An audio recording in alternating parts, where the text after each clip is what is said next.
Good morning everybody. Magandang umaga po sa inyong lahat. Ito po yung boundary ng Tarlac sa kanang Pampanga. At unang bayan na madaanan natin sa Tarlac ay ang bayan ng Bamban. Kung saan ito yung bayan ng controversial ngayon na mayor ng Bamban, Tarlac, si Alice Guo o Alice Go, Alice Leal Go.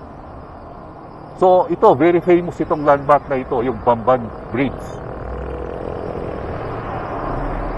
Lahat ng riders na papuntang Northern Luzon at Central Luzon, alam itong bridge na ito.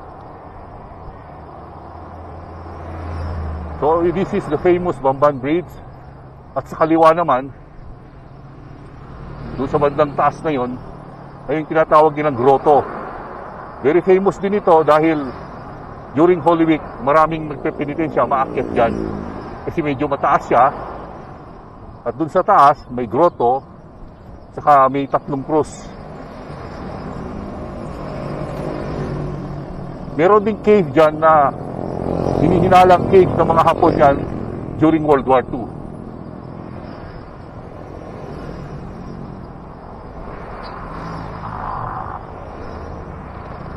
Ngayon, pag kayo papunta ng Northern Luzon, hindi nyo madadaanan yung town proper ng Bamban. Kasi dito sa junction na ito, kailangan kumanan ka. Didiretso na yan papuntang Baguio, La Union, Pangasinan. So, kakanan tayo. Tignan natin yung bayan ng ating magandang mayor ng Bamban, si Alice Leal Go. This is the town proper of Bamban, Tarlac. Yung municipal hall ng Bamban, Tarlac ay wala dito sa town proper. Nandun siya sa MacArthur Highway. Pag dumiretso ka dito, diniretso mo ito kalsada nito, madadaanan mo yung municipal hall, pati na rin yung tinatawag nilang Pogo Hub. So at my left, yan po yung kanilang Catholic Church.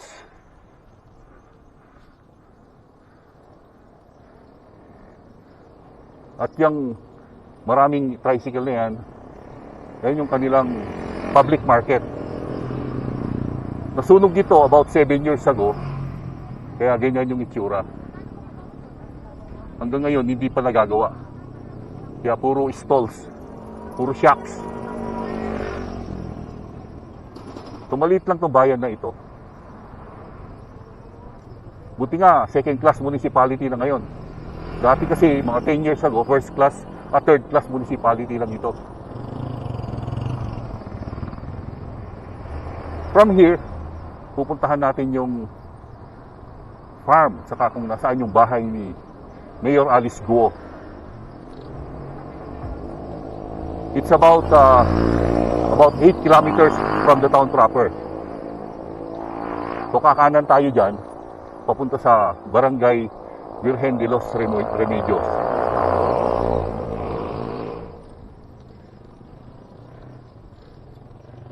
Dito. Ito rin yung daan papuntang Concepcion. It's a municipal road. So maliit siya. Although 2 lanes siya dito, pero pagdating mo dun sa boundary ng Concepcion na ng Bamban, ay magiging 1 lane na lang. Although it's paved, walang rough road na madadaanan. Meron pala konti. Bago ka dumating sa highway pala, sa Concepcion, ay may mga 400 meters na rough road.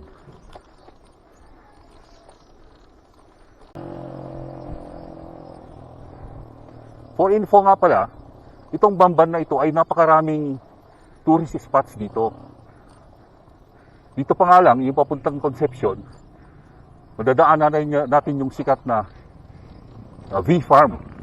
Ang V-Farm ay isang resort na maraming nagpupunta ng mga artista dito, saka mga sikat na tao. Dahil maganda sa loob. At doon naman sa kabila, yung papuntang Clark, napakaraming resort doon. Isa na yung sikat na Goshen. Kung alam niyo yung Goshen Resort, i-search nyo, ito po ay parang nasa Italy ka, parang nasa Rome. Dahil may mga sikat na landmark sa Rome ay nandoon sa Goshen. At marami pang ibang resort saka tourist spots doon.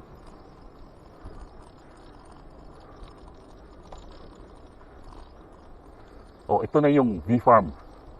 Ito sa aking left side. Ayan. I-search nyo sa Google o sa Google Map. Napakasikat ng resort na yan.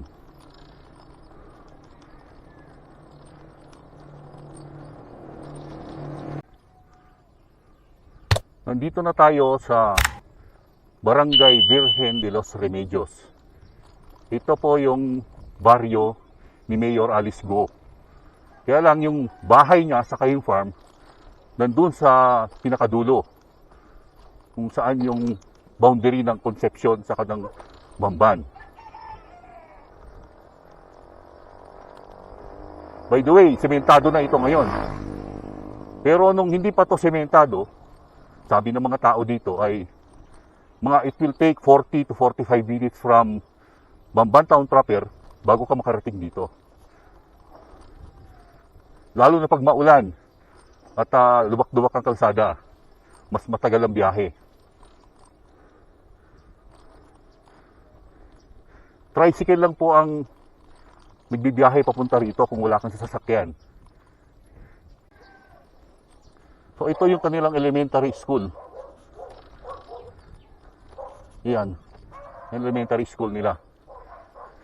Virgen de los Remedios. Or in short, ang tawag ng mga tao dito, VDR.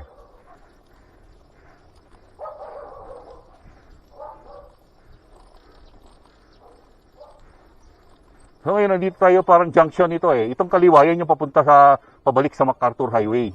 Maraming riders na dumadaan dito, umiikot dito. Pag diniretso, kaya nyo papunta ng Concepcion. Maliit lang na baryo ito. Mga ilang yung population nito, baka wala pang 200. I mean yung houses. Yan, maraming karatula. We love you, Mayor Alice Go. Ayan o, we love you. Kasi taga rito nga si Mayor Alice Go at dito siya lumaki. Info pala na natanggap ko, ito chismis lang ha. Raw information, unevaluated. Saka, raw. Chismis lang narinig ko. Si Mayor Alice Go, sabi ng mga narinig ko dito talaga lumaki. Kaya lang, sabi nila, na hindi raw dito pinanganak si Mayor Alice Go. Sa China yata siya pinanganak. Tapos, pumunta sila rito para magnegosyo. So, hindi ito yung unang negosyo nila itong farm na ito. I think yung pinakauna nilang negosyo ay tungkol sa tela dun sa Bulacan. Kaya lang, since negosyante nga itong tatay ni, by the way pala, yung dun sa info na sagap ko, yung tatay niya ay talagang Chinese. Ganon din yung nanay niya, Chinese. So, nung nasa Bulacan sila, para mabili nila yung lupa dito, kailangan nilang gumawa ng paraan na yung property ay mapangalan sa kanila. So, yun ang paraan nila. Iparegister na Filipino citizen si Alice Go. Kaya mapansin nyo, sa lahat ng papeles nila, pinakauna yung pangalan ni Alice as incorporator. Kasi siya yung Filipino citizen. Pati yung mga kapatid niya, nangunguna lagi yung mga pangalan. Ito na pala guys, yung papuntang New Clark City, galing sa SCTEX. Yan. Ito na yung palatandaan na nandun ka na sa property ng mga Go. At saka sabi, isa lang to sa negosyo nila. Itong farm na ito, napakarami daw nilang negosyo, kaya mayaman nga sila. Pero ang sabi nga, legal lahat ng negosyo nila. Kasi, isipin mo nga naman, ang daming sasakyan, ang daming property. Kung Pogo, hindi yun. Kasi yung Pogo parang 2 o 3 taon pa lang eh. Ito nga pala guys, yung bahay ni Mayor Go. Ayan, yan yung gate. Bungalow lang siya. At ito yung umpisa ng farm nila. Nasa unahan yung bahay nila. Tapos ito yung farm nila, kabilaan. Napakalaki nito, guys. Kung ikaw ay papuntang Manila, papuntang Northern Luzon, makikita mo ito nasa left side na SCTEX kasi katabi ito ng SCTEX. Paglampas mo ng toll gate ng papuntang New Clark City, makikita mo na ito sa kaliwa. Napakalawak nito, napakalaki. Saka maraming building sa loob.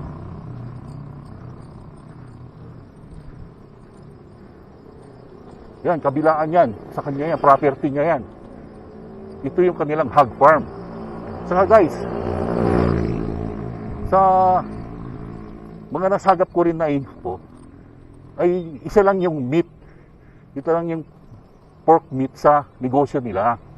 Ang pinakamalaking pera daw sa negosyo nila nito ay yung pagbebenta ng imported galing sa Holland yata, basta Dutch na inahin na nagkakahalaga ng 40,000 per head pag bumili ka sa kanila. Ayan yung isang gate. Ito pa, ito yung main gate nila, dalawa na yan.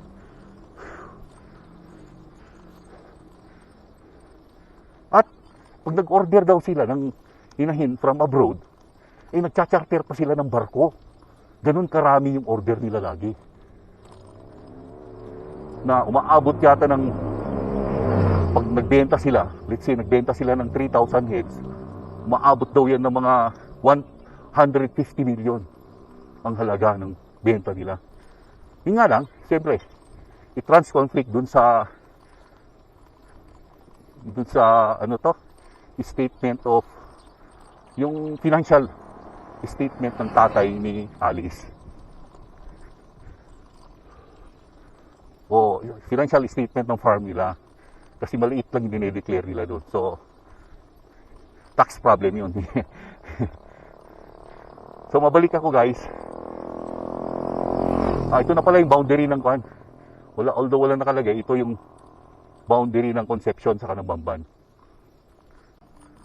Pabalik na ako ng Bamban Town proper. Ito yung boundary, makikita mo kasi ito, one lane dito. Tapos, pagdating mo dito sa boundary nila ito, two lanes na.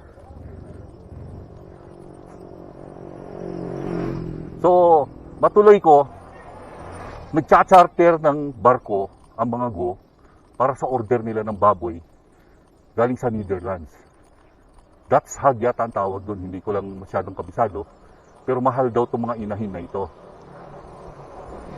Pero, based sa info na nakalap ko, isa lang to sa mga negosyo nila. Mayaman daw talaga to sila. And it was acquired legally, yung yaman na yan. Yun yung info na nasagap ko ha. Pagdating sa financial statement, kung ano man dinideclare doon, ay wala na akong alam doon. Kaya nilang bumili daw ng mamahaling sasakyan sa kanang helicopter dahil sa negosyo nila.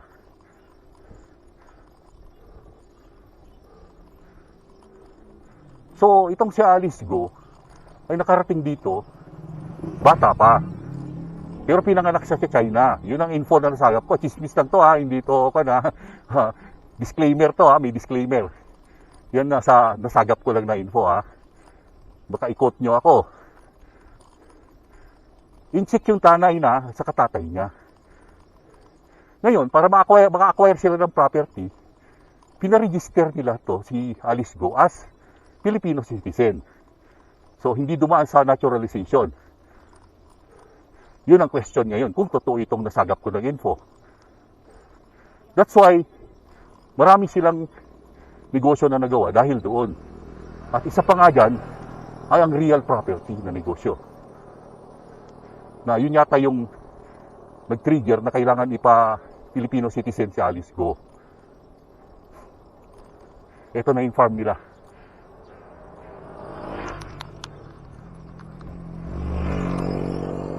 Napakalaki ng farm na to.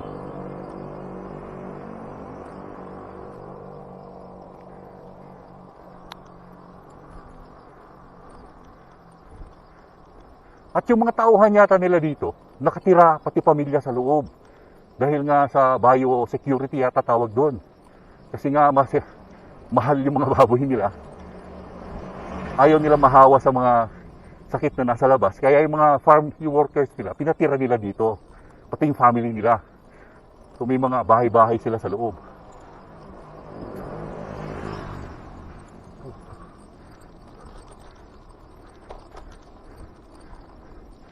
At sa anggal ng spy naman, ang info ko, malabo daw yon.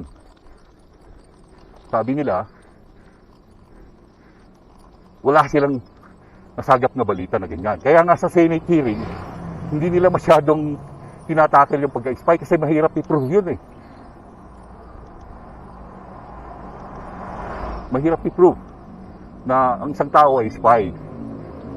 Yung citizenship hindi pwedeng maging base yun para sabihin mo spy yung tao.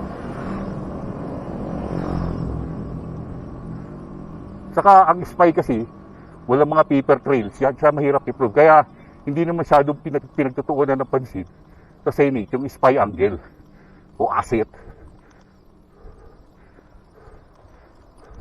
Yan, kung makita nyo yung pink na gate sa unahan, yan yung bahay ni Mayor Alice Go na hanggang ngayon dyan siya nakatira.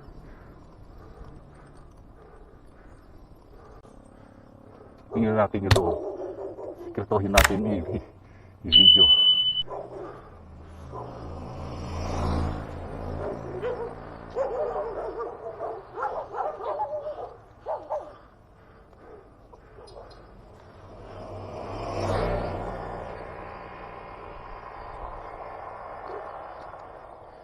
By the way guys, yung bahay din niya ni Alice Go, yan din yung kanilang campaign headquarters nung siya tumakbo na mayor. Alam ko yan dahil itong daan na ito, lagi ako dumadaan dito. Mga 4 years na akong dito nagbabike.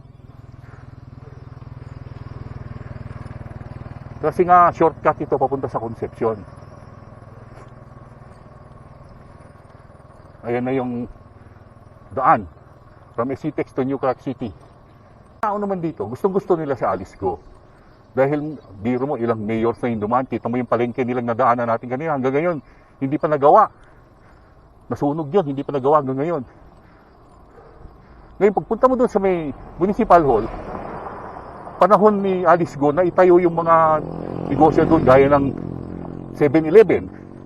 Mantakin mo, 4 ang 7-Eleven ngayon sa Bamban na dati isa lang. At meron na rin Jollibee doon sa McDonald's. Yun ay naipatayo sa panahon ni Alice Go. Makipakita ko sa inyo mamaya pagdating natin sa highway. Saka marami ng groceries sa mall dito na naipatayo during the time of Alice Go na hindi nagawa ng mga past mayors. So kung ako sa Senado, huwag nilang bigyan ng pansin yung spy angle na yan kasi napakahirap i-prove yan. Pero yung citizenship, yun ang pagtuunan nila ng pansin. Kung totoo yung mga info na nasagap ko kaya lang, gaya kay Senator Grace po, napagbigyan siya ng Supreme Court dahil sa presumption nga of regularity. At saka yung birth certificate ni Mayor Go ay hindi peke. Although siguro peke yung mga info na nakalagay doon, gaya ng pangalan ng mga magulang niya, saka yung kasal yung mga magulang niya, mga peke yun. Sabi nila, based sa records. Pero mas malala nga yung kay Senator Grace po noon dahil hindi niya kilala yung mga parents niya. Walang birth certificate.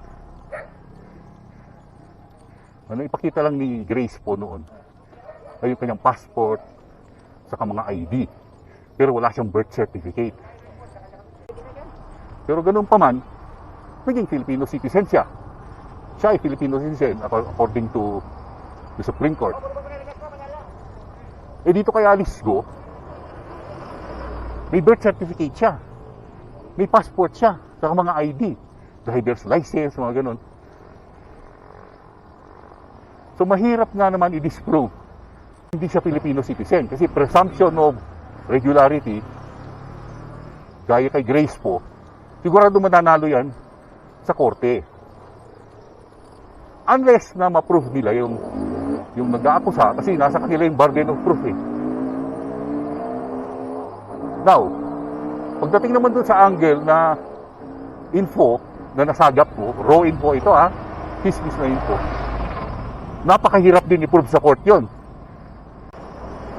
Not unless na makuha nila yung trail ng kanilang pagdating dito sa Pilipinas. Ang problem dyan, siguradong hindi yun ang pangalan ni Alice Go nung bata pa siya na ipinasok sa Pilipinas. Kung totoo yung info Pero sakali man, sigurado ko, at saka sa info na nasagap ko, yung dalawang kapatid niya, na si Sheila, saka Seaman yata yun, pinanganak sa Pilipinas. Hindi lang kasi binigyan ng importansya ng father saka mother niya noon, yung kanilang birth certificate. Kaya late registration din yung dalawa. Ito po part pa rin ito ng Virgen de los Remedios. Nandito na tayo sa highway. Papasok na tayo sa MacArthur Highway. Malapit na dito yung Municipal Hall. Siguro mga 1 kilometro na lang.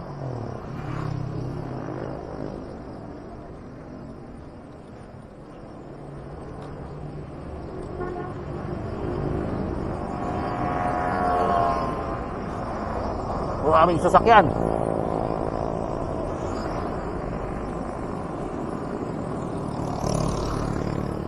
Maraming riders. Maraming riders. Ayun, makita nyo na sa unahan yung McDonald's. Yan, naitayo yung McDonald's yan.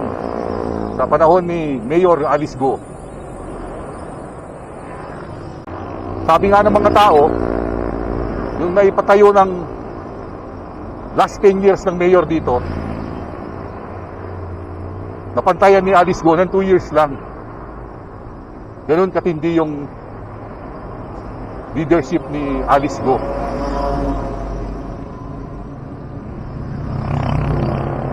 Dito tayo sandali rito para makita nyo yung tinatawag na Baofu Compound, kung saan yung tinatawag nila Pogo Hub. Yan, nasa kanan. Yung pink na yon sa unahan, yun yung munisipyo. Yan yung Municipal Hall. At yan yung Baofu Compound. Kita nyo naman, laki, daming building.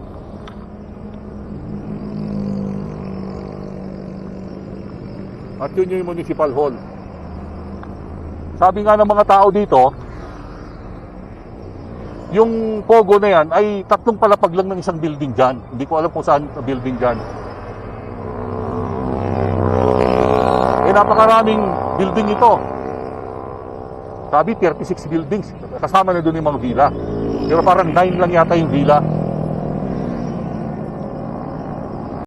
Ito po yung munisipyo ng Bamban. Yan, Asenso Garantisado. Yung initials ni Mayor Go yan, A saka G, Alice Go. Bamban Municipal Hall. At kita nyo sa likod niya, nandyan yung Baofu Compound. Okay. So yan yung Municipal Hall. At dito makita nyo, nandyan yung Jollibee. Ito yung highway. Yan yung papuntang, yan daan na yan yung papuntang Manila. At ito naman yung papunta ng Baguio o ng Northern Luzon. At makikita nyo rito, ang daming karatula. We love you, Mayor Alice Go. Okay, so dito sa kabila, yan, maraming karatula. O makita nyo, we'll fight together, Mayor Alice Go. So na, sikat ngayon itong maliit na bayan na ito. Napakasikat. Ayan, ayan mga fellow riders. Ewan ko saan galing itong mga ito. Pero mukhang taga rito lang yan.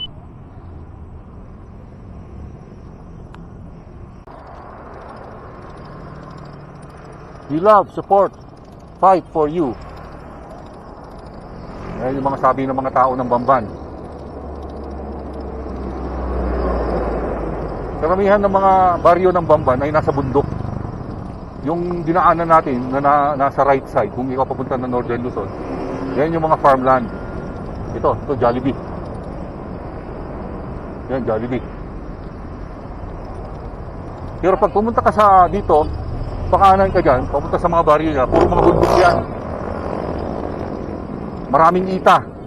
Maraming ita sa population ng Bamban. Papuntahan natin yung Baofu pala. Yan, dito.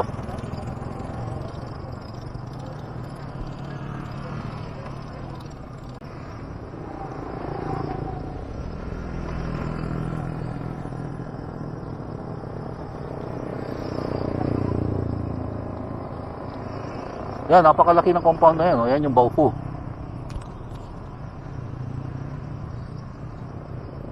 Itong pinakaunang building yata ay kwan ito, mall. Kaya lang sa ngayon, sarado. Kasi nga dahil sa raid, kaya sinara. Pero yun nga, sabi ng mga tao, ba't isasara yung buong Baofu compound? Eh yung Pogo lang naman ay second, third, saka fourth floor ng ewan ko anong building dyan. Ito na yung Baofu. Ito na yung mall. So makita nyo, open yung mall. Yung sarado lang yung papasok doon. Ito na yung mall. Ayun yung sabi ng mga tao dito. Ba't pinasara pati yung mall? Eh wala namang kinalaman yung mall sa Pogo operation. Nakita nyo, ang laki nito. Oh. Ito yung main entrance ng papunta sa Baofu compound yan. Oh. Pero pati itong mall ay sarado. Tanong natin sa security. Boss, pati ba yung mall sarado? O ito lang? Yung mall sarado to? Nagbubukas naman. Sarado? Dinamay ito. Ba't damay ito? Wala pa sa compound, di ba? Kawawa naman yung mga nangupahan dyan.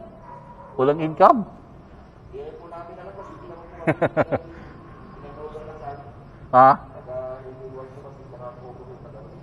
Sige, salamat.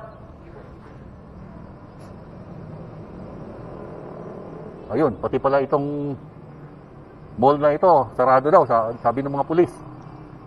Kawawa naman yung mga nangupahan dito. Dinamay sila. Yung pakanan na yan, ayan ay mga papunta na sa mga baryo ng Bamban na mountainous area. Yan yung mga facilities dyan. At kawawa naman yung mga nangupahan dyan na namuhunan, gumastos. Ngayon, nakatenga. Damay sa Pogo. Na maliit na bahagi lang naman dyan sa building na yan.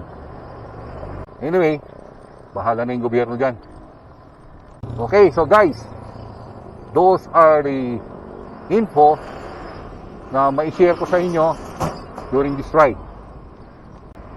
Sa akin lang naman, lahat po dapat yan ay dadaan sa tinatawag na due process. At parusahan kung sino yung guilty. At sa atin naman, na mamamayan, huwag po tayo mag-conclude kagad. Huwag po tayong judgmental. Hayaan natin yung justice takes its due course. Ika nga. So mula po dito sa Bamban Tarlac, ako po si Bobski Rides. Masarap maglibot sa buong Pilipinas. Ride around the Philippines and be with this group para i-share ang inyong mga rides, mga experiences and info about the places that you go. So once again, this is Rene Bobski riding around the Philippines. God bless us all.